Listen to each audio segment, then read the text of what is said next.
आप लोगों को हम हिस्ट्री पढ़ा रहे हैं और हिस्ट्री में हमने टोटल 3 चैप्टर लगभग ख़त्म कर दिया है, जिसमें पहला चैप्टर का था यूरोप में राष्ट्रवाद। यूरोप में राष्ट्रवाद का संपूर्ण चीज़ बता दिया गया है, ऑब्जेक्टिव हो या अति लघुत्तरीय प्रश्न हो या दीर्घोत्तरीय प्रश्न हो।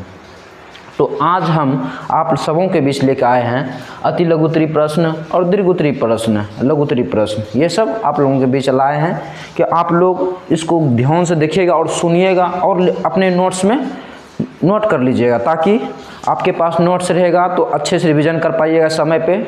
जब अंतिम समय आता है तो रिवीजन करना आसान हो जाएगा आप लोगों को, ठीक है। तो आप लोगों को अभी हम ये अति लघुत्तरीय प्रश्न करा रहे हैं। समाजवाद एवं साम्यवाद आप लोगों को पूरी तरीक़ा से पढ़ा दिया गया है, उसमें एक एक वर्ड को डिस्क्राइब कर दिया गया। आपके किताब में जो भी था उस सब को हमने एक्सप्लेन किया है, फुल्ली एक्सप्लेन किया है, हमने सब कुछ बताया है, ठीक है। तो हम अभी अति लघुत्तरीय प्रश्न आप लोगों को बता रहे हैं, ठीक है। तो देखिए अति लघुत्तरीय प्रश्न में है पूंजीवाद क्या है। पूंजीवाद क्या है? पूंजीवाद, देखिए पूंजीवाद ऐसा होता है कि जिसमें निजी जो प्रॉपर्टी होता है उस पर जो होता है उसका किसका रहता है? अधिकार, निजी व्यक्तियों का अधिकार रहता है। जैसे पूंजीवाद एक ऐसी आर्थिक व्यवस्था है जिसमें उत्पादन के साधनों पर निजी स्वामित्व होता है और वस्तुओं का उत्पादन जो किया जाता है वो निजी लाभ के लिए किया जाता है, निजी लाभ के उद्देश्य से किया जाता है, ठीक है। ये आप लोगों को समझ में आ गया होगा, क्योंकि हमने पूंजीवाद के बारे में पहले भी आप लोगों को बता चुके हैं। तो देखिए ये आपका क्वेश्चन हो गया, इसको नोट कर लीजिए और फेयर जरूर बनाइएगा आप लोग। तो अगले क्वेश्चन पे चलते हैं अब।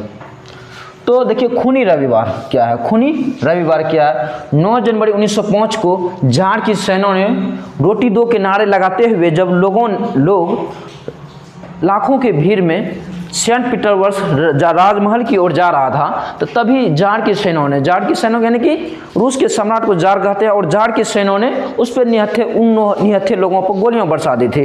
ये घटना रविवार के दिन हुआ था, इसीलिए उसे खूनी रविवार के नाम से भी जाना जाता है। तो देखिए 9 जनवरी 1905 में जार की सेना ने रोटी दो किनारे लगाते हुए निहत्थे लोगों पर गोलियां बरसाई, जिसमें हजारों मारे गए थे, और इसी को खूनी रविवार कहा जाता है। आप लोगों को उम्मीद करते हैं कि पूरा बात समझ में आ गई होगी और आप इस नोट को, इस क्वेश्चन आंसर को अपने नोट करते चलिएगा। तो अगले क्वेश्चन पर चलते हैं। अगला क्वेश्चन है अक्टूबर क्रांति क्या है? अक्टूबर क्रांति क्या है? 7 नवंबर 1917 को पुराने कैलेंडर के अनुसार 25 अक्टूबर, ठीक ना।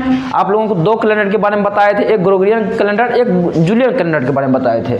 देखिए को बेल्शेविकों द्वारा पेट्रोग्राड के सरकारी भवनों पर कब्जा कर सत्ता हथियाने की घटना को अक्टूबर की क्रांति कहते हैं। सत्ता, सरकारी भवनों एवं सरकारी संस्थानों पर जो अधिकार कर लिया गया था सत्ता हथियाने के पर्पज से, उसे हम क्या कहते हैं? अक्टूबर की क्रांति कहते हैं, उसे ही अक्टूबर क्रांति कहते हैं। और 7 नवंबर 1917 को ही बेल्शेविक क्रांति भी हुई थी, ठीक है। तो आप लोग इसे नोट कर लीजिएगा अपने फेयर की कॉपी में, ठीक। तो आगे चलते हैं। सरबराह वर्ग उसे किसे कहते हैं? समाज का वह वर्ग जिसमें किसान, मजदूर, आम गरीब लोग शामिल होते हैं, जिनके पास कोई विशेष पूंजी नहीं होती। जिसके पास कोई विशेष पूंजी नहीं होती है उसे ही हम सरबराह वर्ग कहते हैं, उसे ही क्या कहते हैं? सरबराह वर्ग कहते हैं। आप लोगों को पहले भी ये चीज़ बताया गया है, आप लोग अच्छी तरीक़ा से जानते हैं ये, ठीक है। इसको अपने फेयर में नोट कर लीजिएगा। तो हम इस यहाँ से आगे बढ़ते हैं। उसके बाद देखिए है क्रांति से पूर्व रूसी किसानों की स्थिति कैसी थी? स्वाभाविक सी बात है, क्रांति से पूर्व रूसी किसानों की स्थिति कैसी थी? अत्यंत ही दयनीय थी। क्योंकि देखिए क्रांति से पूर्व रूसी किसानों की स्थिति अत्यंत दयनीय थी। उनके पास बहुत छोटे खेत थे, बहुत छोटे खेत थे, तो उसमें खेती करते थे तो उतना उपज भी नहीं होता था, क्योंकि पुराने ढंग से खेती करते थे वो लोग। उनके पास बहुत छोटे खेत थे, पूंजी का अभाव था और वे भारी करों के बोझ से दबे थे। और वे किस चीज़ से दबे थे? कर यानी टैक्स जो गवर्नमेंट द्वारा लगाया गया था उससे वे दबे हुए थे, ठीक है। तो क्रांति से पूर्व रूसी किसानों की स्थिति कैसी थी ये आप लोग लिख लीजिएगा। तो हम इस जगह से आगे बढ़ते हैं। देखिए लघु उत्तरीय प्रश्न 60 शब्दों में उत्तर दें। लघु उत्तरीय प्रश्न 60 शब्दों में उत्तर दें। देखिए ऋषि क्रंति के किन्हीं दो कारणों का वर्णन करें। ऋषि क्रंति के किन्हीं दो कारण, हमने कई कारणों को बताया आप लोगों को, ठीक है। चैप्टर को पढ़ाते समय हमने कई कारणों का आप लोगों को बताया है। देखिए ऋषि क्रंति के दो प्रमुख कारण निम्नलिखित थे, दो प्रमुख कारण निम्नलिखित थे। जार की निरंकुशता एवं अयोग शासन।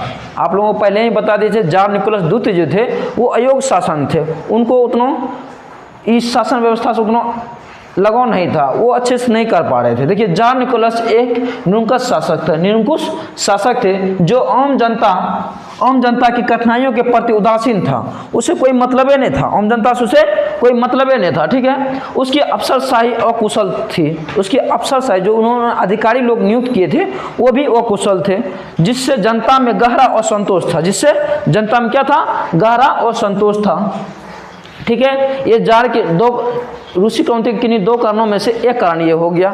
और कृषकों की दयनीय स्थिति भी थी। रूस में बहुसंख्यक आबादी कृषकों की थी। रूस में किसकी थी बहुसंख्यक, ज्यादा मात्रा में कौन लोग रहते थे, कृषक लोग रहते थे, परंतु वे गरीब और करों के बोझ से क्या थे, दबे हुए थे, क्या थे, दबे हुए थे, और पुराने ढंग की खेती करते थे, वो पुराने ढंग से खेती करते थे। छोटे खेतों होने के कारण उनकी स्थिति नाटकीय थी, यानी कि दयनीय थी, क्या थी, दयनीय थी।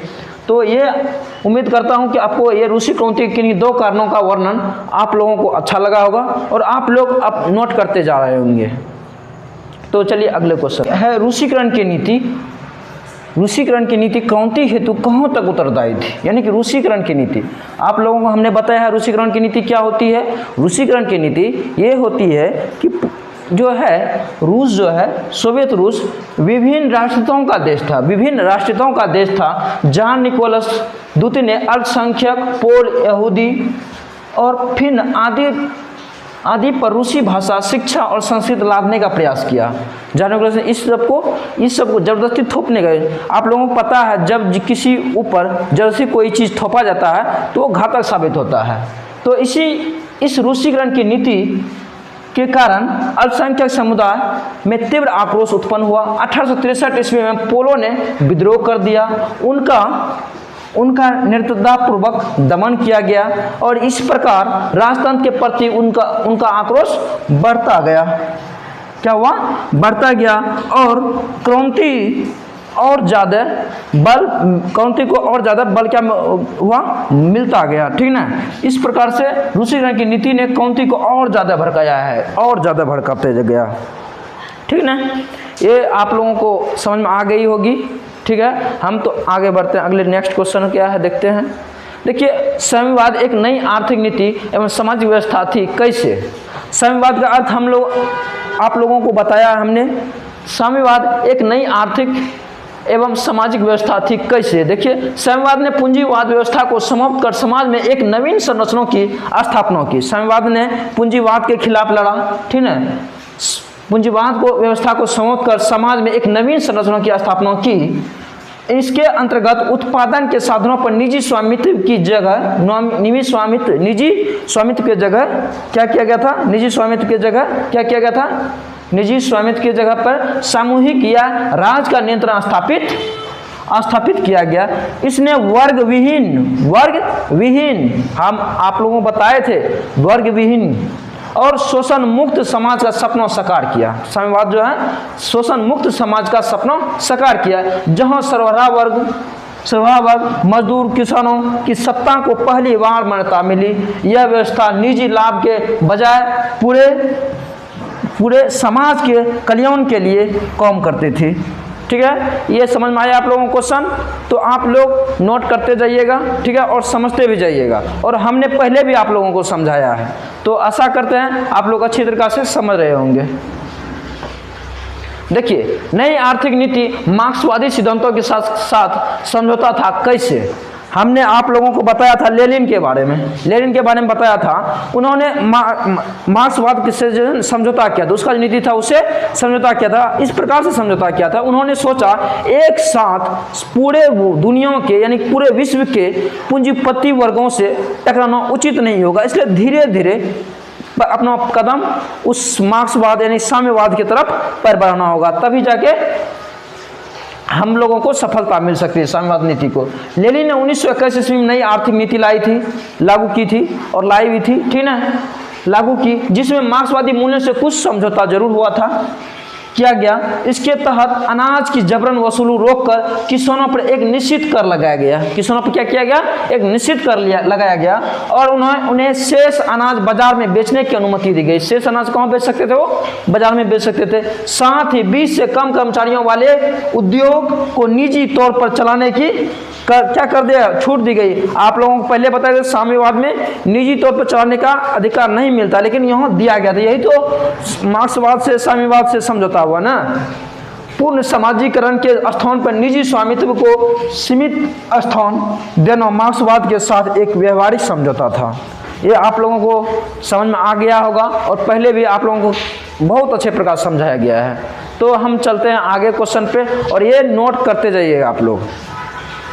तो हम चलते हैं प्रथम विश्व युद्ध में रूस की पराजय ने कौनती हेतु मार्ग प्रशस्त किया? कैसे? प्रथम विश्व युद्ध आप लोगों को हमने बताया है। प्रथम विश्व युद्ध कब हुआ था? ये आप लोग बताइए। प्रथम विश्व युद्ध कब हुआ था? 1914 से लेके 1918 ईस्वी, 18 ईस्वी को ये हुआ था। ये प्रथम विश्व युद्ध में ये भाग लिए थे। कौन भाग लिए थे? रूस। देखिए प्रथम विश्व युद्ध में रूस की लगातार हार ने उसकी कमजोरी उजागर कर दी। आप लोगों को पता है लगातार ये हार रहे थे। वहाँ सैनिक के पास ना अच्छे हथियार थे और ना ही पर्याप्त भोजन। जार निकोलस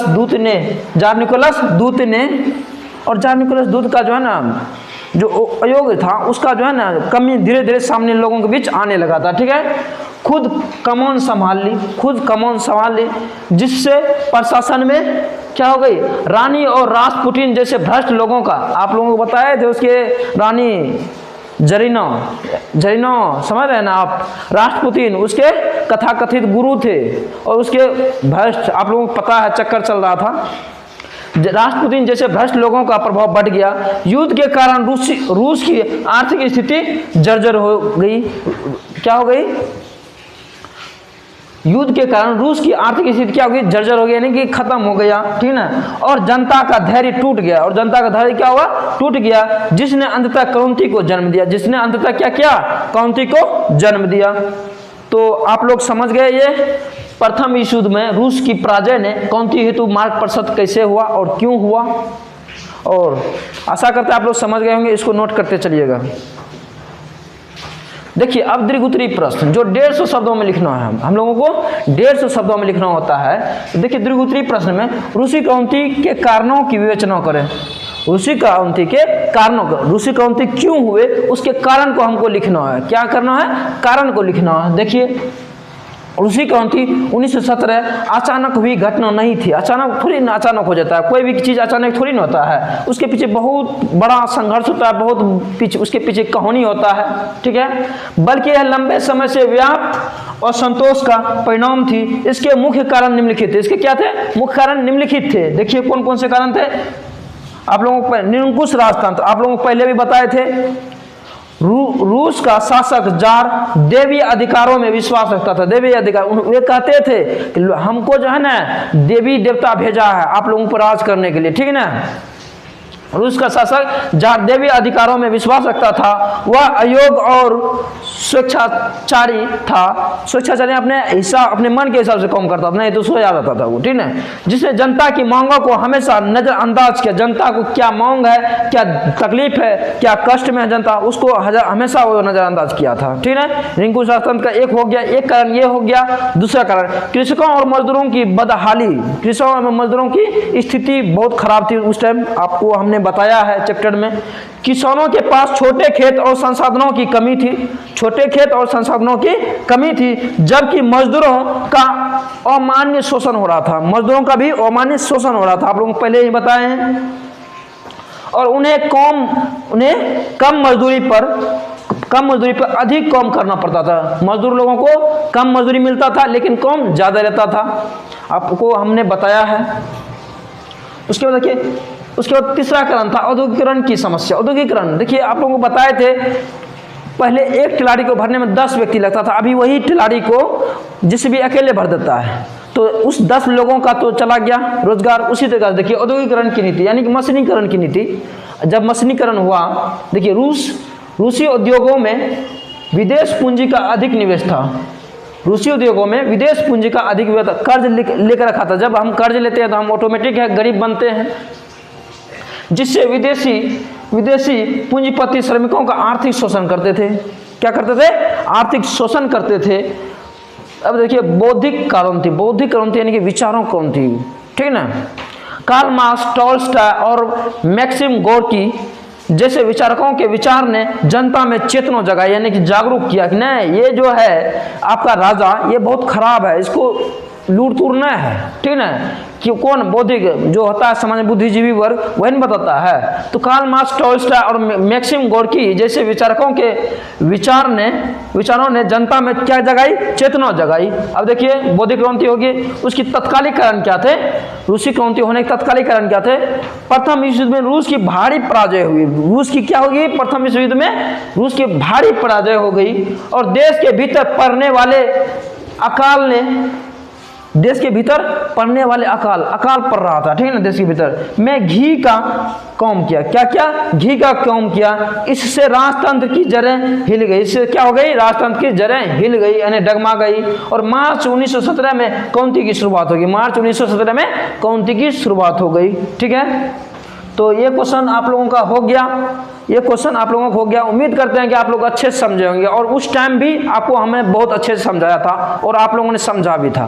तो आप लोग इसको नोट कर लीजिए और अपने फेयर कॉपी में अच्छे से नोट करते जाइए ताकि एग्जाम के टाइम में आपको रिवीजन करने में कोई दिक्कत ना हो और आप फुल में फुल मार्क्स उठाएं, ठीक है। अगले क्वेश्चन, नई आर्थिक नीति क्या है? नई आर्थिक नीति हमने बताया था, नई आर्थिक नीति क्या है? नई आर्थिक नीति रूसी गृह युद्ध और उत्पादन में गिरावट रूसी गृह युद्ध और उत्पादन में गिरावट के कारण 1921 ईस्वी में लेनिन ने नई आर्थिक नीति की घोषणा की। लेनिन ने क्या था घोषणा? आपको हमने बताया था जो 1921 ईस्वी में लागू हुआ था, ठीक है। यह एक व्यवहारिक नीति थी। कैसी व्यवहारिक थी? यह व्यवहारिक नीति थी जिसका उद्देश्य रूस की अर्थव्यवस्था को फिर से खड़ा करना था। इसकी प्रमुख विशेषताएं निम्नलिखित थी। इसकी प्रमुख विशेषताएं निम्नलिखित थी। देखिए पहला, किसानों को राहत, अनिवार्य अनाज वसूली के स्थान पर एक निश्चित कर लगा दिया था। आपको पता है ना, एक निश्चित कर लगा दिया गया था, कर लगा दिया। बोला ठीक है अनाज अपने पास रखिए, कर हमको दीजिए, टैक्स दीजिए, ठीक है, लगान दीजिए। बचा हुआ अनाज किसान बाजार में बेचने के लिए स्वतंत्र थे। पहले क्या होता था? अनाज ले लेता था, लेकिन अब अनाज नहीं ले रहा। न्यू आर्थिक नीति के तहत अब अनाज नहीं ले रहा, अब कर ले रहा है, ठीक है, टैक्स ले रहा है। उसके बाद देखिए दूसरा, देखिए जमीन का स्वामित्व। जमीन सिद्धांततः राज की रही, सिद्धांततः किसकी रही? राज की रही, लेकिन व्यवहार में उसे किसानों के बीच रहने दिया गया। आप लोगों को बता दें, आपका भी जमीन जो है वो आपका जमीन नहीं है, वो सरकार का जमीन है, लेकिन व्यवहार के रूप में आप यूज कर सकते हैं। जब गवर्नमेंट को जरूरत पड़ता है वो मुआवजा देके आपका जमीन वो ले सकते हैं, ठीक है ना। उसी तरीका से देखिए जमीन सिद्धांततः राज की रही, लेकिन व्यवहार में उसे किसानों के बीच रहने दिया गया, ठीक है। उसके बाद चलिए आगे चलते हैं। देखिए निजी उद्योग, वही न्यू आर्थिक नीति की क्या नीतियां थी वही सब है। निजी उद्योग वैसे कारखानों जिनमें 20 से कम मजदूर काम करते थे, 20 से कम मजदूर काम करते थे, उन्हें निजी तौर पर चलाने का अधिकार दे दिया गया।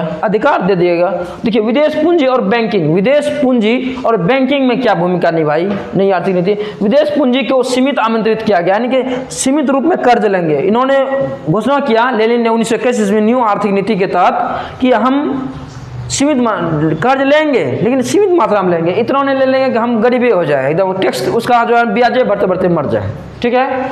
उन्हें निजी तौर पर चलाने का अधिकार दिया गया। और सॉरी यहाँ है विदेश पूंजी और बैंकिंग। विदेश पूंजी को सीमित आमंत्रित किया गया और विभिन्न स्तरों पर बैंक क्या हुए? खोले गए। अब देखिए स्वतंत्रता, उद्योगों का विकेंद्रीकरण किया गया। उद्योगों क्या किया गया? विकेंद्रीकरण किया गया। और ट्रेड यूनियन की अनिवार्य सदस्यता समाप्त कर दी गई। और इस नीति के परिणाम स्वरूप उत्पादन में भारी वृद्धि हुई, ठीक है ना। जब किसी चीज पर से आप क्या कर दीजिएगा? बाउंडेशन हटा दीजिएगा, उसमें वृद्धि तो होगा ही होगा, ठीक है। जिससे रूस आर्थिक संकट से उभरने में सफल रहा। आर्थिक संकट से क्या हो गया? वो उभर गया, ठीक है ना, और अच्छा करने लगा, ठीक है। देखिए आप लोगों को न्यू आर्थिक नीति क्या है न्यू आर्थिक नीति क्या है, नई आर्थिक नीति क्या है, ये हमने बता दिया आप लोगों को, ठीक है। और आप लोग पहले से भी जानते हैं, ठीक है ना, हमने बताया आप लोगों को, तो आप उसको नोट कर लीजिएगा। हम आगे क्वेश्चन पे चलते हैं। रूसी क्रांति के प्रभाव की विवेचना करें। रूसी क्रांति का रूस में जो क्रांति हुआ उसका प्रभाव क्या सब पड़ा, उसके बारे में हम लोग जानते हैं। देखिए, रूसी क्रांति ने न केवल रूस बल्कि पूरे विश्व के इतिहास को प्रभावित किया है। न केवल रूस, पूरे विश्व के इतिहास को प्रभावित किया है। इसके मुख्य प्रभाव निम्नलिखित है। इसके मुख्य प्रभाव क्या है, निम्नलिखित है, ठीक है।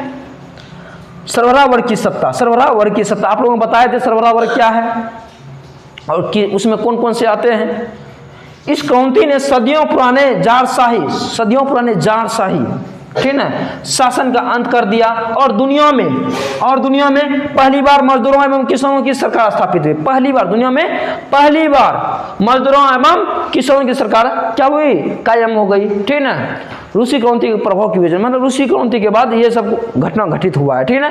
वैश्विक विभाजन, क्रांति के बाद विश्व दो विचारधाराओं में बट गए। कितने विचारधाराओं में क्रांति के बाद बट गया था, दो खेमों में बटा था ना, हम बताए थे आप लोगों को, बट गया। साम्यवादी विश्व रूस के नेतृत्व में और पूंजीवादी विश्व अमेरिका के नेतृत्व में। आप लोगों को बता दें, अमेरिका जो पूंजीपति वर्गों को सपोर्ट करता है, रूस साम्यवादी को विचारों को सपोर्ट करता है।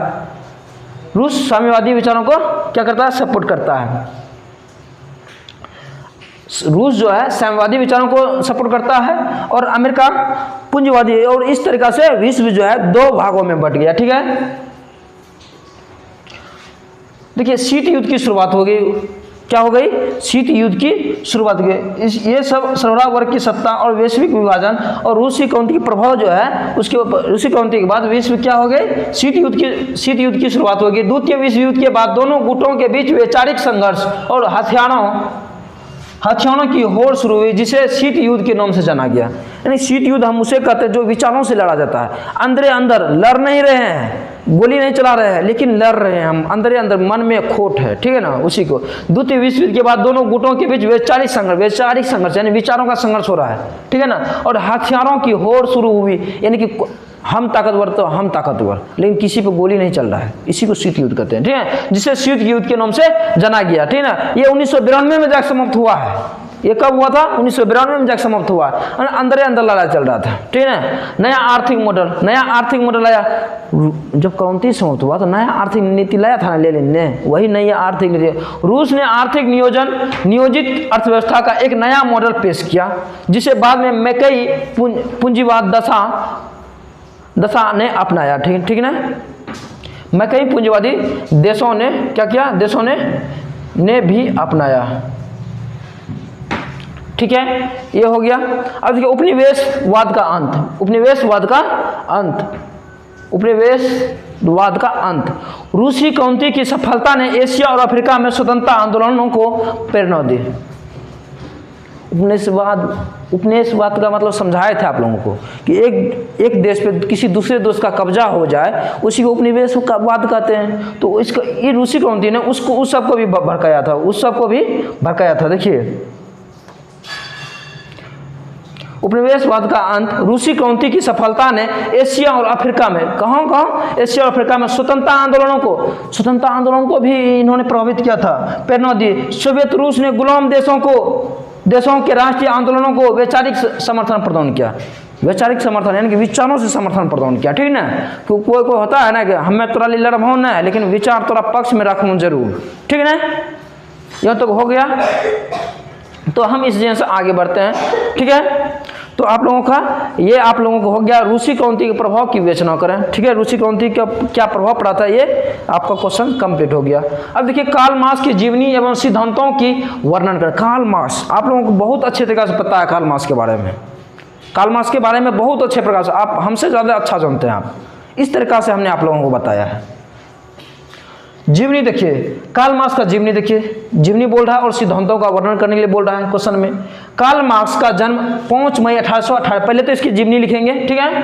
5 मई 1818 ईस्वी को जर्मनी के राइन प्रांत में एक यहूदी परिवार में हुआ था। यहूदी परिवार में हुआ था, आप लोग जानते हैं। उन्होंने बर्लिन विश्वविद्यालय में शिक्षा ग्रहण की और हीगेल के विचारों से प्रभावित हुए और 1844 ईस्वी में पेरिस में उनकी मुलाकात फ्रेडरिक एंगल्स से हुई थी कि नहीं हुई थी, जो उनके जीवन भर के मित्र बने। वो जीवन भर के वहाँ से मित्र रहने के बाद, फ्रेडरिक एंगल्स से 1844 ईस्वी में मिलने के बाद पेरिस में वो जीवन भर के दोस्ती बना रहा, ठीक है ना। 1848 ईस्वी में उन्होंने साम्यवादी घोषणा पत्र प्रकाशित किया और इसी साम्यवादी घोषणा को जो 1847 ईस्वी में अपने दोस्त के साथ मिलकर घोषित किया था, जारी किया था, इसी को आधुनिक समाजवाद का जनक भी कहा गया है, ठीक है। साम्यवादी घोषणा पत्र प्रकाशित किया और 1867 ईस्वी में दास कैपिटल नामक प्रसिद्ध पुस्तक लिखी।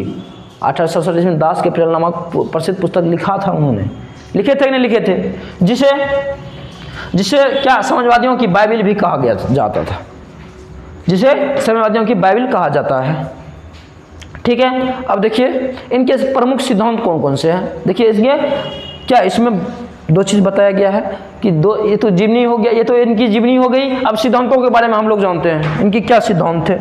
देखिए प्रमुख सिद्धांत, द्वंद्वात्मक भौतिकवाद का सिद्धांत। इसके अनुसार पदार्थ ही जगत का आधार है, पदार्थ ही जगत का आधार है, ठीक है। अब देखिए वर्ग संघर्ष का सिद्धांत। मार्क्स का मानना था कि समाज हमेशा से शोषक और शोषित वर्ग के बीच संघर्ष का अखाड़ा रहा है, यानी कि जो एक तो संघर्ष जो कर रहा है, क्या कर रहा है, देखिए क्या बोल रहा है, हमेशा से शोषक, जो एक दूसरे का शोषण कर रहा है, मतलब कि कोई अमीर आदमी है एक निचले व्यक्ति को शोषण कर रहा है, ठीक है ना, उसका खून चूस रहा है, एक तरह से कहने का अर्थ है वो शोषक हुआ। और शोषित वर्ग जिसका खून चूसा जा रहा है वो शोषित वर्ग हुआ, बीच संघर्ष का अखाड़ा रहा है, ठीक है। यह वर्ग संघर्ष का सिद्धांत है, ठीक है। इतिहास की भौतिकवादी व्याख्या। इतिहास उत्पादन के साधनों पर नियंत्रण के लिए चल रहे संघर्ष की कहानी है। इतिहास उत्पादन जो चीज हो रहा है उसके साधनों पर नियंत्रण के लिए उसके ऊपर कौन नियंत्रण करेगा, इसके लिए चल रहे संघर्ष की कहानी है, ठीक है। मूल्य एवं अतिरिक्त मूल्य का सिद्धांत। पूंजीपति मजदूरों के श्रम का अतिरिक्त हिस्सा हड़प लेते हैं, जो विवाद की क्या बनते हैं, जड़ बनते हैं। मूल्य एवं अतिरिक्त मूल्य का सिद्धांत। देखिए ये तो पूंजीपति वर्ग क्या करते हैं, मजदूरों से काम करवाते हैं और उसके सही वेतन नहीं देते, सही मजदूरी नहीं देते। पूंजीपति मजदूरों के श्रम का यानी मजदूरों की मेहनत का अतिरिक्त हिस्सा हड़प लेते हैं, उसको जितना हिस्सा मिलना चाहिए वो हिस्सा नहीं दिया जाता है, हड़प लेते हैं, जो विवादों की जड़ है। जो क्या है, विवादों की जड़ है। अब देखिए राजहीन और वर्गहीन समाज। मार्क्स का अंतिम लक्ष्य एक ऐसी व्यवस्था थी जहां कोई वर्ग या राज्य का शोषण ना हो, जहां कोई राज्य या वर्ग किसी एक दूसरे का शोषण ना करे, यही कार्ल मार्क्स का सिद्धांत था, ठीक है। तो आप लोगों का ये क्वेश्चन कंप्लीट होता है यहाँ पे। कार्ल मार्क्स का जीवनी ये हो गया आप लोगों का, और ये क्या हो गया, इनका सिद्धांत हो गया कार्ल मार्क्स का। और आप लोग भली भांति इसको अच्छे प्रकार से जानते हैं, और ये आप नोट कर लीजिएगा अपने कॉपी में, ताकि अंतिम समय आपको अच्छे से काम आए, ठीक है। देखिए अगले क्वेश्चन, यूटोपियन समाजवादियों के विचारों का वर्णन करें। यूटोपियन समाजवाद आपको बताए थे, बहुत अच्छे तरीके से बताए थे हमने। यूटोपियन समाजवाद या स्वप्नदर्शी समाजवादी वे विचारक थे जिन्होंने समाज में शांतिपूर्ण बदलाव और वर्ग समन्वय पर जोर दिया। शांतिपूर्ण बदलाव चाहते थे और वर्ग समन्वय पर जोर दिया, यानी कि लड़ा झगड़ा नहीं करना, आराम से बीच का रास्ता निकालना, ठीक है। इनके प्रमुख विचार निम्नलिखित थे। सेंट साइमन के बारे में आप भली बातें जानते थे। ये फ्रांसीसी विचारक थे जिसने नारा दिया, प्रत्येक को उसकी क्षमता के अनुसार तथा प्रत्येक को उसके कार्य के अनुसार। उसका मानना था कि समाज को निर्धन वर्ग के उत्थान के लिए कार्य करना चाहिए, समाज को निर्धन वर्ग के लिए क्या करना चाहिए, काम करना चाहिए, ठीक है ना। उसके बाद देखिए चार्ल्स फोरियर वह आधुनिक औद्योगिकरण का विरोधी था। हम बताए थे चार्ल्स फोरियर आधुनिक उद्योग जो हो रहा था, औद्योगिकरण जो हो रहा था, बोल रहा था, उसका विरोधी था वो, ठीक है ना। और उसने किसानों के लिए फ्लांस यानी कि सहकारी योजना का बनाने का प्रस्ताव दिया था। हालांकि यह असफल रहा था, आपको बताया गया था। ये भी कहते थे छोटे छोटे कस्बों में तुम लोग काम करो ताकि तुमको ज़्यादा से ज़्यादा वेतन मिले, और ना ज़्यादा अमीर आदमी के पास जाइएगा, ज़्यादा से ज़्यादा अमीर के पास, वो आपका शोषण ही करेगा। थोड़ा छोटे आदमी के पास जाते हैं, वो अच्छा सैलरी भी देता है कम में, ठीक है। इनका यही मानना था। देखिए उसके बाद लुई ब्लाउ बने, इसने राजनीति में भी हिस्सा लिया था। एक ऐसे लुई ब्लाउ थे यूरोपियन समाजवाद में जो राजनीति में भी हिस्सा लिया था। इनका मानना था कि आर्थिक सुधारों के लिए पहले राजनीतिक सुधार अनिवार्य है, यानी पॉलिटिकल रूप से, यानी कानून बना के ही संभव है ये सब चीज। ठीक है, आप लोगों को पता है ये लुई ब्लाउ के बारे में। रॉबर्ट ओवन, यह ब्रिटिश उद्योगपति था। रॉबर्ट ओवन क्या थे? ब्रिटिश उद्योगपति। आप लोगों को डेली पूछते हैं ये, जिसने अपने कारखानों में मजदूरों को अच्छी सुविधाएं दी थी। मजदूरों को अच्छी सुविधा दिया था नहीं दिया था? आप लोग बताइए, दिया था नहीं दिया था? ये आप लोग कमेंट में बताइएगा। ठीक है, देखिए जिसने अपने कारखानों में मजदूरों को अच्छी सुविधाएं दी थी, उसने यह सिद्ध किया कि संतुष्ट श्रमिक ही वास्तविक श्रमिक होती है। यही क्या था ना सिद्ध? संतुष्ट श्रमिक ही वास्तविक और अधिक उत्पादन देने वाला श्रमिक होता है। इन विचारकों ने वर्ग संघर्ष के बजाय वर्ग समन्वय पर बल दिया था। वर्ग संघर्ष के बदला, लड़ा झगड़ा के बदला जो वर्ग समन्वय, यानी समझौता कर लो तुम लोग। ठीक है, समझौते पर बल दिया, परंतु इनके कार्यक्रम अव्यवहारिक थे। इनके कार्यक्रम क्या थे? अव्यवहारिक थे। इनके कार्यक्रम क्या थे? अव्यवहारिक थे, और इसलिए इन्हें स्वप्नदर्शी कहा गया। इन्हें क्या कहा गया? स्वप्नदर्शी कहा गया। ठीक है, ये आप लोगों का क्वेश्चन कंप्लीट होता है। यहाँ पे यूरोपियन समाजवादियों के विचार का वर्णन करें, ये आप लोगों का क्वेश्चन कंप्लीट होता है। और यूरोपियन समाजवाद को आप अपने से भी बहुत अच्छे तरीके से लिख सकते हैं, और आपने लिखा भी है, हमको लिख के दिखाए भी हैं। ठीक है, तो आप लोग ये इसको नोट कर लीजिएगा। ठीक, तो हम अब चलते हैं, मिलान करें, सुमिलित करें। इसका आप लोगों को पहले भी बता दिए थे, लेकिन फिर भी एक बार और बता देते हैं। देखिए दास कैपिटल किन्होंने लिखा था? दास कैपिटल किसने लिखा था? कार्ल मार्क्स ने लिखा था। चेक का क्या था? एक गुप्त पुलिस संगठन था। ठीक है, नई आर्थिक नीति क्या था? लेनिन। नई आर्थिक नीति कौन लाया था? लेनिन लाया, जो 1921 ईस्वी में क्या हुआ था? लागू हुआ था। 1921 ईस्वी में लागू हुआ था। कार्ल मार्क्स की मृत्यु 1883 ईस्वी में हुआ था, ये आप लोगों को पता है।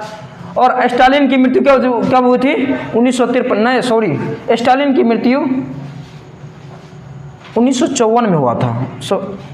हाँ, 1954 में हुआ था।